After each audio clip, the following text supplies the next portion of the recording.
देवी Bhagavatam Mahapuran doctor Kislay Pandey के साथ। इस भाग में इसके बाद महर्षि वेदव्यास राजन को बताते हैं कि हे राजन, एक बार की बात है कि जब अष्ट का श्राद्ध के अवसर पर इक्ष्वाकु ने अपने पुत्र विकुक्षी को आज्ञा दी कि वन में जाकर श्राद्ध के लिए शीघ्र कुछ कव्य इत्यादि ले आओ। राजा के कहने पे विकुक्षी तुरंत वन की तरफ चला गया। वहां जाकर उसे थकावट हो गई और वो भूख से व्याकुल हो गया। वो ये भूल गया कि वो अष्ट का श्राद्ध के लिए सामग्री एकत्रित करने आए थे।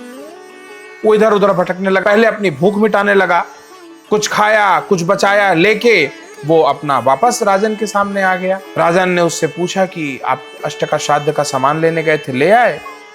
तो उसको तो भूल ही गया था, पर वो इतना डर गया कि उसने अपने जो उसके पास कुछ जूठन बची सामग्री थी वो उसने उनके सामने रख दी, महाराज इक्ष्वाकु के सामने, कि पिताश्री ये रहा श्राद्ध का सामान। उनके पिता ने वो ले लिया और लेके अर्पित कर दिया। पर गुरु वशिष्ठ ये समझ गए कि ये तो अस्पृश्य है और ये तो जूठन है।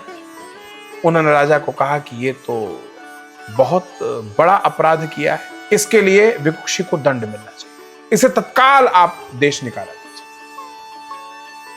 गुरु वशिष्ठ की आज्ञा पे महाराज इक्ष्वाकु ने विकुक्षी को राज्य निकाला दे दिया। दंड स्वरूप उसे राज्य के बाहर जा, जिसके बाद उस राजकुमार का नाम पड़ गया शशाद। वो शशाद पिता के कोप से भयभीत होकर वन में ही रहने लगा। वहां विकुक्षी व अन्य आहार जीवन यापन करते हुए धर्मपरायण होकर रहने लगा। तत्पश्चात महाराज इक्ष्वाकु के परम प्रस्थान के बाद शशाद को पिता का राज्य प्राप्त हो गया। वो पिता की जगह राजा बन के राज्य के कार्यभार को आगे बढ़ा। इसके बाद शशाद को एक पुत्र हुआ जिसे ककुस्थ के नाम से जाना गया।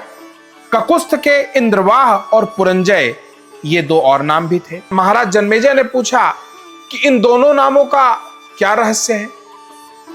महर्षि वेदव्यास ने कहा कि एक बार जब शशाद के स्वर्गवासी हो जाने पे ककुस्थ राजा बने तो उनका बल, उनकी तेजता, उनकी दिव्यता इतनी थी, जब इंद्र और दानवों का संग्राम हुआ तो नारायण ने देवताओं को आज्ञा दी कि जाके आप शशाद के पुत्र से मदद मांगिए और उनके मदद करने पर ही आप इस बार दानवों से जीत पाएंगे।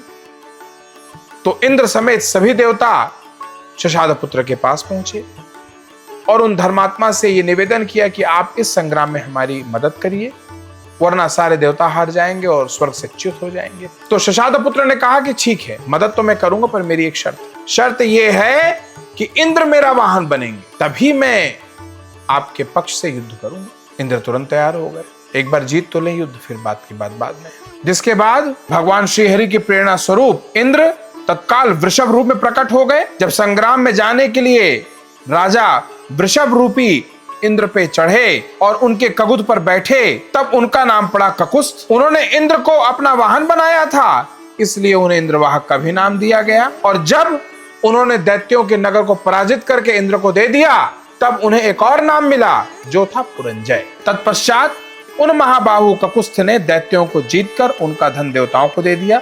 फिर वहां से प्रस्थान करके वापस अपने लोक को आ गए। इस प्रकार उनकी मैत्री इंद्र और देवताओं से हुई। महाराज ककुस्थ महान प्रसिद्ध राजा थे। उनके वंश में सभी राजा ककुस्थ के नाम से ही कहे गए। राजा ककुस्थ की धर्मपत्नी के गर्भ से एक महाबली पुत्र हुआ जो अनेना के नाम से विख्यात हुआ। उस अनेना को एक पृथु नाम का पराक्रमी पुत्र हुआ जो साक्षात भगवान विष्णु का स्वरूप था। वो मां पराशक्ति, मां भगवती का अनन्य भक्त था। मां के श्री चरणों में उसकी भक्ति अकाट्य थी। उन पृथु के पुत्र के रूप में राजा विश्वारंधी को जानना चाहिए। वेदव्यास कहते हैं कि विश्वारंधी के चंद्र नामक एक परम ऐश्वर्यशाली पुत्र और हुए, जिन्हें चंद्रवंश का प्रवर्तक माना जाता है। उनके पुत्र हुए युवनाश्व, जो उनसे भी ज्यादा तेजस्वी और प्रतिभाशाली थे। उन युवनाश्व के शावंत नामक पुत्र हुए, जिन्होंने इंद्रपुरी के समान प्रतीत होती हुई शावंती नामक पुरी का निर्माण कराया। उन महात्मा शावंत के पुत्र बृहदश्व हुए और बृहदश्व के पुत्र कोलाश्व हुए। उन कोलाश्व ने धुंध नामक दैत्य का संहार किया था। तभी से उन्होंने पृथ्वीलोक में धुंधमार नाम से नाम अर्जित किया। फिर उनके पुत्र हुए दृढ़ाश्व, जिन्होंने पृथ्वी की भलीभांति रक्षा की। उन दृढ़ाश्व के पुत्र श्रीमान हर्यश्व हुए। उन हर्यश्व के पुत्र निकुंभ नाम से जाने गए। वे महाराज निकुंभ के पुत्र ब्रहणाश्व हुए और उनके पुत्र कृशाश्व हुए। उन कृशाश्व के प्रसेनजीत नाम के एक बलवान पुत्र हुए जो सत्यवान थे और अत्यंत पराक्रमवान थे। और प्रसेनजीत के एक भाग्यशाली पुत्र हुए जिनका फिर से नाम पड़ा यवनाश्व। और इस प्रकार यवनाश्व के पुत्र हुए महाराज मानधाता। महर्षि वेदव्यास आगे बताते हैं कि हे राजन, यवनाश्व वैसे तो बड़े प्रतिभाशाली थे, बड़े पराक्रमशाली थे, बड़े धर्मात्मा थे, और उनके कोई संतान नहीं, जिसके लिए उन्होंने एक विशेष पूजन का आयोजन कराया, जिसके फलस्वरूप उन्हें एक अभिमंत्रित जल दिया गया कि आप ये अपनी रानियों को पिला दें और उसके बाद आपको एक परम पराक्रमशाली और अत्यंत यशस्वी पुत्र प्राप्त होगा। अब यह हुआ कि वो जो पात्र था अभिमंत्रित जल का, वो यज्ञ कुंड के पास रखा गया कि सूर्योदय के समय रानियां उस जल का पान करेंगी और यज्ञ का फल उनको मिलेगा।